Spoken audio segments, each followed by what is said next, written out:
wonder why it's so difficult to open a small business in New Orleans? Well, my journey into the realm of difficult began nearly 2 years ago when I set out to open a small neighborhood ice cream parlor. Hello, my name is Reginald Commodore. I'm a local entrepreneur, and for the last 2 years, I've been working diligently towards opening a neighborhood ice cream parlor in the Irish Channel. 14 years ago, I bought this property with the intention of putting a local homegrown business in this neighborhood. But little did I know I was in for the fight of my life with the New Orleans City Council. 2 years later, still no ice cream parlor, and those dreams are on a very big hold.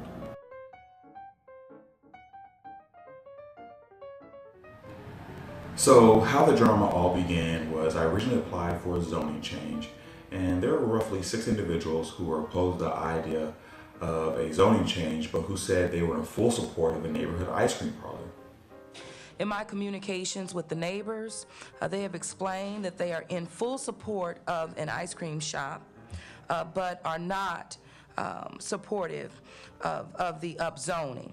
And in my research, in really searching for a compromise, I found that this property owner could do the ice cream shop under his current zoning through a conditional use. So under the encouragement of Mayor Cantrell and the City Council, I embarked on making a 14-year dream a reality. I incurred various different costs associated with the conditional use process, such as having architectural plans drawn up and various different fees. Now, here's where it gets interesting. During the City Council meeting for the vote on the conditional use, these same 6 individuals who just previously told Mayor Cantrell they were in full support of a neighborhood ice cream parlor now reversed their position, claiming that an ice cream parlor would bring crime, trash, and noise into the neighborhood, and that it would be ultimately detrimental for the neighborhood. So I've included a map of the neighborhood they claim would be affected by a parlor. Right here is the proposed location of the parlor. 1 block south, Cafe Chafalaya. 1 block to the north, Dat Dog. And located directly across the street, GR Automotive. But somehow ice cream would turn this neighborhood into a hotspot for criminal activity. Crime, noise, and trash. I've given these 3 concerns a fair amount of consideration over the last year and a half as it pertains to ice cream, and I've come up with nothing. Noise.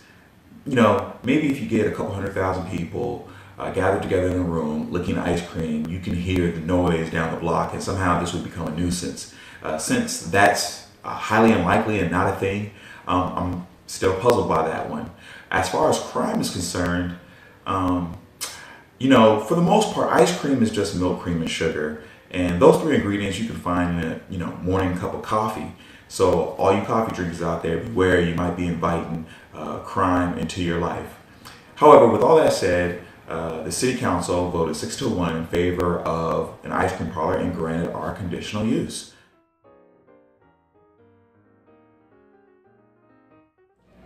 We were officially through the hard part.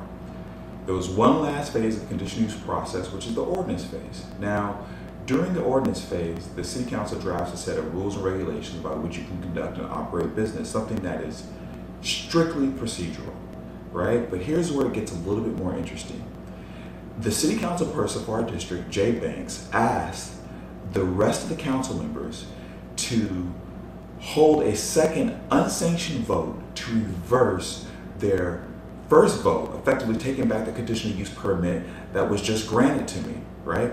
That's like winning an election, then going to the swearing in ceremony. They hold another election to undo your win. Well, this unsanctioned act was a clear violation of their own CZO, the Comprehensive Zoning Ordinance. The act was such a violation, I was forced to sue the City Council. The Civil District Court agreed with us and ruled in our favor and ordered the City Council to stop this abuse of power and grant us essentially the conditional use for their ice cream parlor. So the City Council has decided to appeal the court's ruling in a last-ditch effort to try and intimidate me by using yours and mine's hard-earned tax dollars to fight the opening of a family neighborhood ice cream parlor, all while hoping no one notices they just approved a neighborhood nightclub just a little over 1.5 miles away from the proposed ice cream parlor. Now, here's the funny thing about all of this. Councilmember Jay Banks ran on a platform of, and I quote, fully supporting and advocating small neighborhood businesses, not nuisance bars. Those are his words, not mine. Take a look. Fully support and advocate increasing and enhancing small businesses. A part of what I've been talking about at these forums is trying to utilize CDBG funds to renovate some of these abandoned houses that we have in neighborhoods to create small neighborhood businesses like coffee shops and copy centers and tailors and small family restaurants. Not nuisance bars, but small businesses that make neighborhoods more livable, to make them more walkable.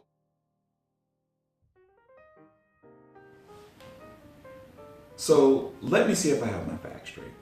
Councilmember Banks turns down an ice cream parlor in a city that currently has initiatives to bring these types of properties and put them back into commerce, in a neighborhood where it's customary to have these types of businesses, on a street that has not one but 2 local neighborhood businesses, in a building that was designed and built for commerce and once served as the neighborhood grocery store, all while running on a platform of fully supporting and advocating small businesses. He assembles all this information and comes up with the conclusion that ice cream would be detrimental for the neighborhood.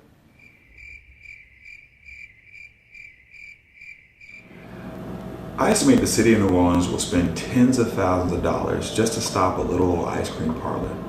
Now, let's see. Those funds could have been used on potholes, affordable housing, police, firefighters, but no, they're being used to stop a local homegrown business. To put it simply, they're spending money we don't have to stop money we desperately need to come into the community. To me, that's called hustling backwards.